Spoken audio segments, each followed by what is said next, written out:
Good afternoon all of you. आज आपल्याला एक नवीन चॅप्टर स्टार्ट करायचं आहे, फार्मसी ॲक्ट 1948. एक्झामच्या दृष्टीने जर पाहिलं तर हे चॅप्टर खूप इम्पॉर्टंट आहे. यावर 2 किंवा 3 क्वेश्चन हे विचारले जातात. चॅप्टर देखील थोडं लेंदी आहे आणि इम्पॉर्टंट देखील आहे. तर त्यामध्ये आपण स्टार्टिंगला बघू इंट्रोडक्शन आणि ऑब्जेक्टिव्ह. तर इंट्रोडक्शन अँड ऑब्जेक्टमध्ये before the independence there were no regulations for the profession and practice of the pharmacy.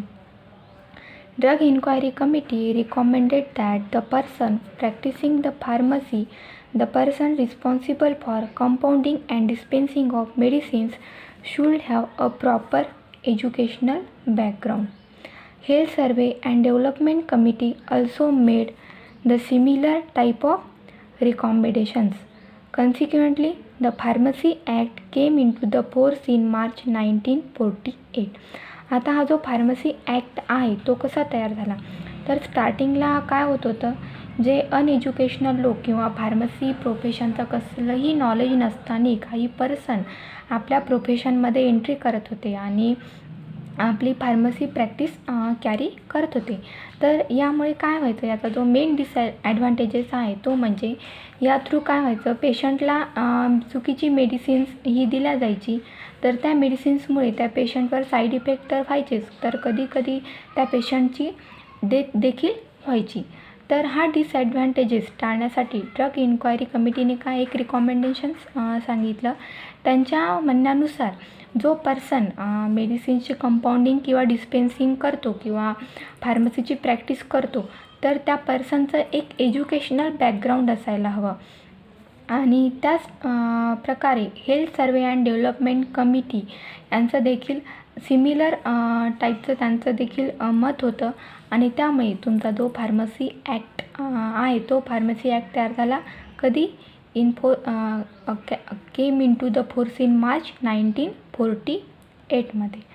आता याचा ऑब्जेक्ट, आता फार्मसी ॲक्ट तयार झाला, त्याचा जो ऑब्जेक्ट आहे, ऑब्जेक्ट विचारतात त्यामध्ये The Pharmacy Act 1948 is passed with the main object to regulate the profession of practice of pharmacy and to raise the status of profession of pharmacy in India. ठीक आहे. तर या मागचा जो ऑब्जेक्ट, जो मेन उद्देश आहे तो म्हणजे तुमचं जे फार्मसी प्रोफेशन आहे, जसं स्टार्टिंगला आपण पाहिलं कोणत्याही प्रकारचा पर्सन त्याला फार्मसी प्रोफेशनचं काही नॉलेज नसतानाही तो एंटर करत होता प्रोफेशनमध्ये आणि त्याची प्रॅक्टिस कॅरी करत होता. तर असं त्यामुळे आपलं प्रोफेशन जे आहे ते त्याची प्रॅक्टिस जी आहे ती रेग्युलेट करणे आणि त्याचबरोबर जे प्रोफेशनचं स्टेटस आहे ते इन्क्रीज करणे किंवा मग राईज करणे हे आहे या फार्मसी ॲक्टचा मेन ऑब्जेक्ट. मग to achieve this object the act provide for the constitution of Pharmacy Council of India. This is the central council which is responsible for evolving the educational standard and regulations for the diploma course in pharmacy through the education regulations. आता हे जे object आहे तुमची pharmacy प्रोफेशनचं regulation करणे किंवा मग त्याचं status increase करणे, हे ऑब्जेक्ट तर आपल्याला अचीव करायचं आहे. मग त्यासाठी या ॲक्टनुसार फार्मसी काउन्सिल ऑफ इंडिया यांचं ऑर्गनायझेशन करण्यात आलं. त्यालाच काय म्हणता येईल आपल्याला, सेंट्रल काउन्सिल. तर या सेंट्रल काउन्सिल थ्रू तुमचा जो फार्मसीचा डिप्लोमा कोर्स आहे त्या डिप्लोमा कोर्सचं जे एज्युकेशनल स्टँडर्ड्स आहे किंवा मग रेग्युलेशन्स आहे ते रेग्युलेशन्स या pharmacy council of India through काय डेव्हलप करण्यात आले. त्यानंतर the act in addition to the central council provide for the constitution of state pharmacy council for the registration of pharmacist and for regulating their professional activity. तर the act in addition त्याचबरोबर या ॲक्टने अजून काय केलं, state pharmacy council देखील establish केलं. आधी काय केलं, फार्मसी काउन्सिल ऑफ इंडिया त्याला काय म्हणता येईल, सेंट्रल काउन्सिल. नंतर काय इस्टॅब्लिश केलं, state pharmacy council. State pharmacy council कशासाठी, तर जे फार्मासिस्ट आहेत त्या फार्मासिस्टचा रजिस्ट्रेशन करण्यासाठी आणि त्यांच्या ज्या प्रोफेशनल ॲक्टिव्हिटीज आहेत त्या रेग्युलेट करण्यासाठी. तर हा झाला आपला फार्मसी ॲक्टचा इंट्रोडक्शन पार्ट आणि त्याचा ऑब्जेक्ट. आता त्यामध्ये काही डेफिनेशन्स आहेत, त्या डेफिनेशन्स देखील इम्पॉर्टंट आहे. त्यामध्ये first definition central council. Central council कशाला म्हणायचं? The pharmacy council of India. आपण इथेच पाहिलं pharmacy council of India is also called the central council. ठीक आहे. Then second definition is the central register. Register of pharmacist maintain by the central council. जे फार्मासिस्टचं जे रजिस्टर आहे ते कोण मेंटेन करतं? Central council. त्याला काय म्हणता येईल आपल्याला? Central register. त्यानंतरची डेफिनेशन आहे मेडिकल प्रॅक्टिशनर. तर ही जी डेफिनेशन आहे मेडिकल प्रॅक्टिशनरची ही आपल्याला समोर देखील 2-3 चॅप्टरमध्ये विचारलेली आहे आणि पेपरमध्ये देखील बऱ्याच वेळ विचारतात. तर डेफिनेशन बघा. ह्यामध्ये मेडिकल प्रॅक्टिशनर म्हणजेच फिजिशियन कशाला म्हणायचं किंवा कोणाला म्हणायचं त्याची डेफिनेशन बघा.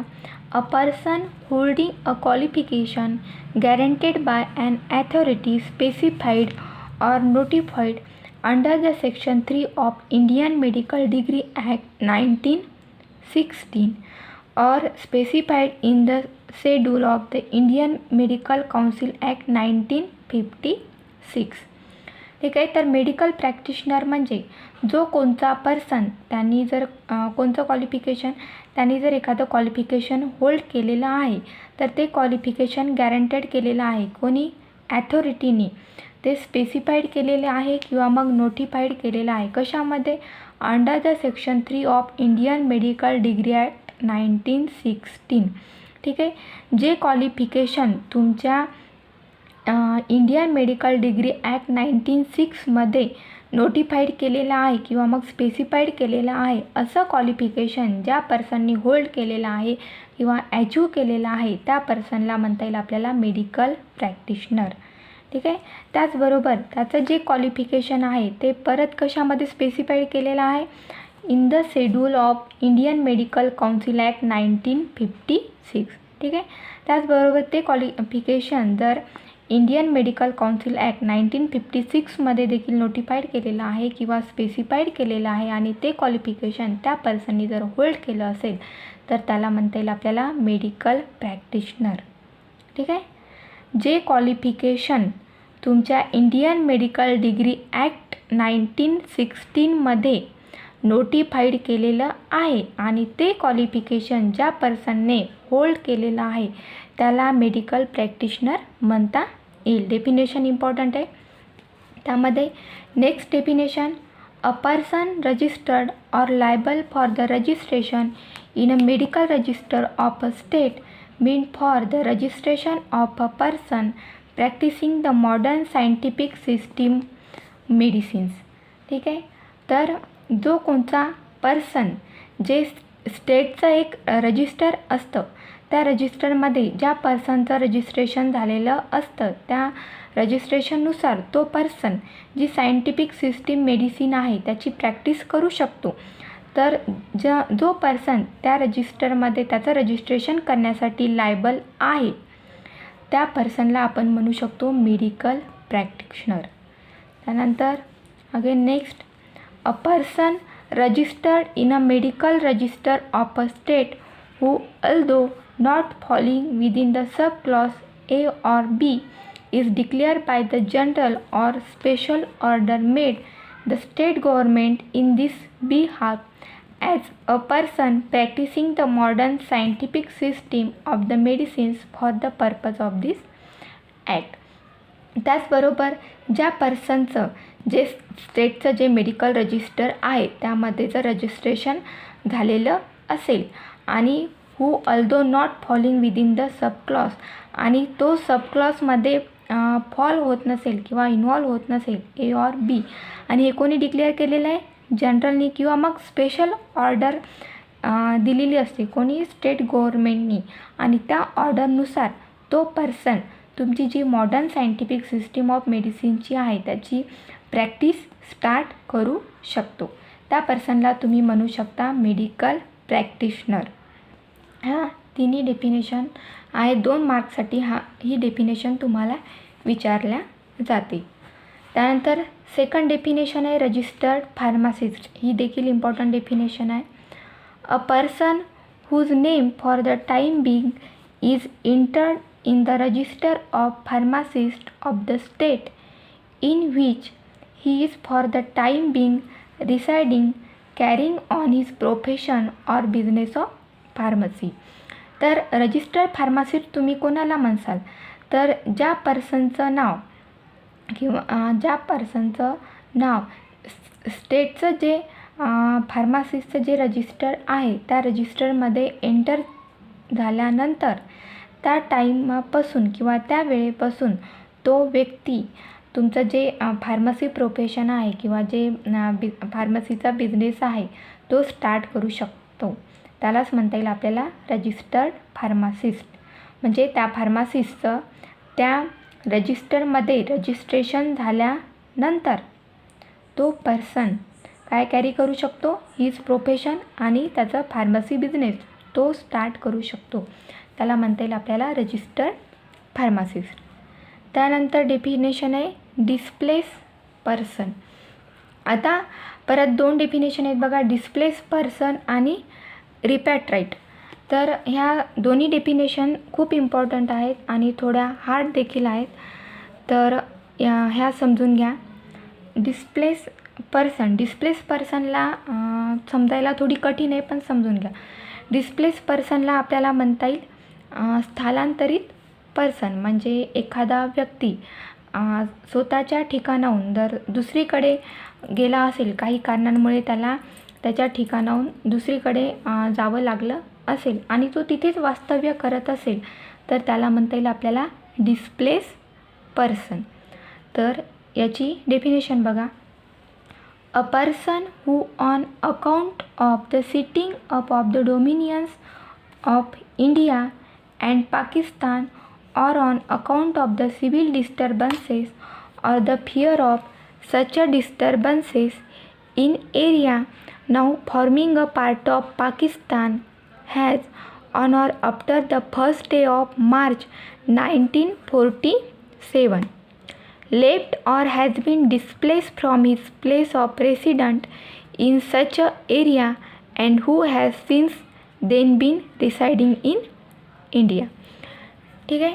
तर डिस्प्लेस पर्सन म्हणजे स्वतःचा जो प्लेस आहे तो सोडून दुसऱ्या ठिकाणी वास्तव्यास जाणे आणि तेथेच नेहमीसाठी वास्तव्य करणं याला म्हणता येईल डिस्प्लेस पर्सन. तर डेफिनेशननुसार जो कोणता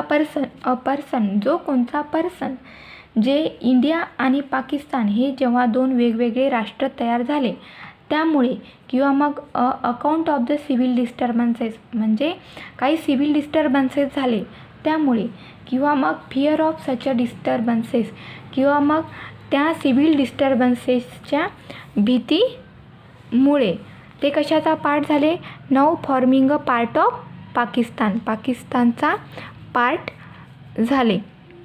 आधी ते कोणाचा पार्ट होते, इंडियाचा. परंतु 2 राष्ट्र वेगवेगळे राष्ट्र तयार झाले, इंडिया आणि Pakistan.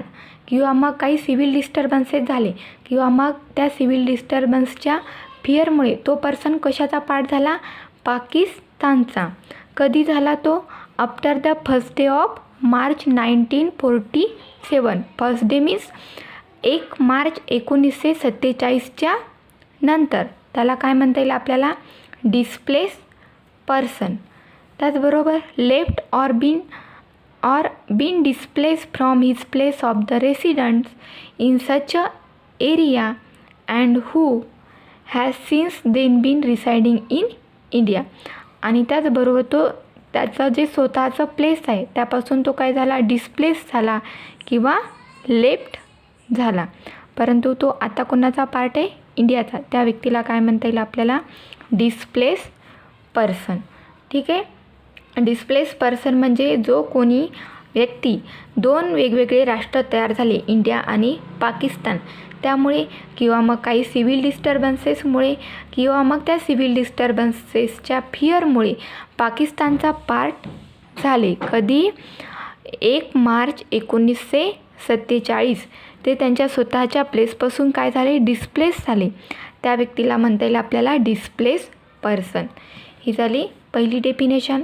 Then second definition, any person who on account of civil disturbances or the fear of such a disturbances in any area now forming a part of Bangladesh has after the 14th day of April 1957 but before the 25th day of March 1971 left or has been displaced from his place of residence in such a area and who has since then been residing in India.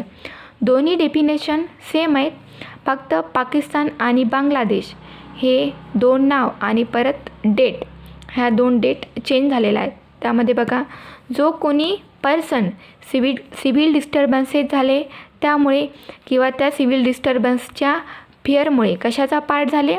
बांगलादेशचा. कधी? After the 14 day of April 1957, 14 April 1957च्या नंतर, परंतु 25 मार्च 1971च्या आधी जे व्यक्ती बांगलादेशचा part झाले त्यांना काय म्हणता येईल आपल्याला? Displace person. किंवा मग ते त्यांच्या स्वतःच्या ठिकाणाहून, हिज प्लेस ऑफ रेसिडन्स, ज्या ठिकाणी ते रेसिडन्स करत होते त्या ठिकाणाहून ते लेफ्ट झाले किंवा डिस्प्लेस झाले, त्यांना काय म्हणता येईल आपल्याला? Displace person. ठीक आहे. त्यानंतर नेक्स्ट डेफिनेशन आहे रिपॅट्राईट. रिपॅट्राईट म्हणजे आता डिस्प्लेस पर्सन कसा होता? तो स्वतःच्या रेसिडन्सपासून काही कारणांमुळे दुसरीकडे रेसिडन्स करत असेल, वास्तव्य करत असेल आणि तो तिथेच कायमचा वास्तव्य करत राहिल्यामुळे त्याला म्हणता येईल आपल्याला डिस्प्लेस पर्सन. पण रिपॅट्राईटमध्ये काय होतं? एखादा व्यक्ती काही कारणांमुळे दुसऱ्या ठिकाणी रेसिडन्ससाठी गेला आणि काही ड्युरेशननंतर तो परत त्याच्या पहिल्या रेसिडन्समध्ये आला, पहिल्या ठिकाणावर आला, तर त्याला आपल्याला काय म्हणता येईल? रिपॅट्राईट. मग definition, any person of the Indian origin who on account of the civil disturbances in any area now forming part of Burma, Sri Lanka or Uganda or any other country has after the 14th day of April 1957 left or has been displaced from his place of the residence in such a area and who has since then been residing in India. Repatriate म्हणजे काही कारणांमुळे तो देश सोडून गेला आणि काही ड्युरेशननंतर तो परत त्या ठिकाणी आला, त्याला म्हणता येईल आपल्याला रिपॅट्राईट. तर जो कोणी पर्सन, तो कुठचा आहे? इंडियन ओरिजिनचा जो कोणी पर्सन सिव्हिल डिस्टर्बन्सेसमुळे कोणाचा पार्ट झाले, कोणत्या ठिकाणी वास्तव्यास गेले? ब्रह्मामध्ये किंवा मग श्रीलंकेमध्ये किंवा मग युगंदामध्ये किंवा अजून एखाद्या कंट्रीमध्ये. कधी गेले ते वास्तव्याला? 14 एप्रिल 1957च्या नंतर. ठीक आहे. त्याला म्हणता येईल आपल्याला रिपॅट्राईट. किंवा मग ते स्वतःच्या ठिकाणापासून, हिज प्लेस ऑफ रेसिडन्स, ज्या ठिकाणी ते रेसिडन्स करत होते त्या प्लेसपासून ते डिस्प्लेस झाले किंवा मग लेफ्ट झाले आणि आता ते कोणाचा पार्ट आहेत? In such area and who has since then been residing in India. आता ते कोणाचा पार्ट आहे? इंडियाचा. तर त्याला म्हणता येईल आपल्याला रिपॅट्राईट. त्यानंतर next definition, university grants commission. It means the University Grant Commission established under the Section 4 of the University Grant Commission Act 1956. University Grant Commission ही कोणाच्या अंडरखाली इस्टॅब्लिश झाली? Section 4 of the university grant commission act 1956 याच्या अंडरखाली त्याचं establishment झालेलं आहे. त्यानंतर last definition आहे आपली इंडियन युनिव्हर्सिटी. यामध्ये it means a university within the meaning of section 3 of the University Grant Commission Act 1956 and includes such other institution being institutions established by or under a central act as the central government may by notification in the official gazette specify in this behalf. Indian university ही देखील कोणाच्या अंडरखाली establish झाली? Section 3 of the university grant commission act 1956. याच्या अंडरखाली Indian युनिव्हर्सिटीचं काय झालं, establishment झालं किंवा ऑर्गनायझेशन झालं. आणि या युनिव्हर्सिटीमध्ये जे अदर इन्स्टिट्यूट आहेत ते इन्क्लूड होतात. त्याचबरोबर ते जे इन्स्टिट्यूट आहे ते कोणी इस्टॅब्लिश केलेले आहेत? एकतर सेंट्रल ॲक्टनी किंवा मग सेंट्रल गव्हर्मेंटनी किंवा मग त्या इन्स्टिट्यूटचं नोटिफिकेशन हे कशामध्ये केलेलं असतं? ऑफिशियल गॅझेटमध्ये. ते इन्स्टिट्यूट या इंडियन युनिव्हर्सिटीमध्ये इन्क्लूड होतात. तर इथे आपल्या सर्व डेफिनेशन ज्या आहेत या चॅप्टरच्या त्या संपलेल्या आहेत. तर कोणाला या डेफिनेशन समजल्या नसतील तर तुम्ही विचारू शकता. ठीक आहे. थँक्यू.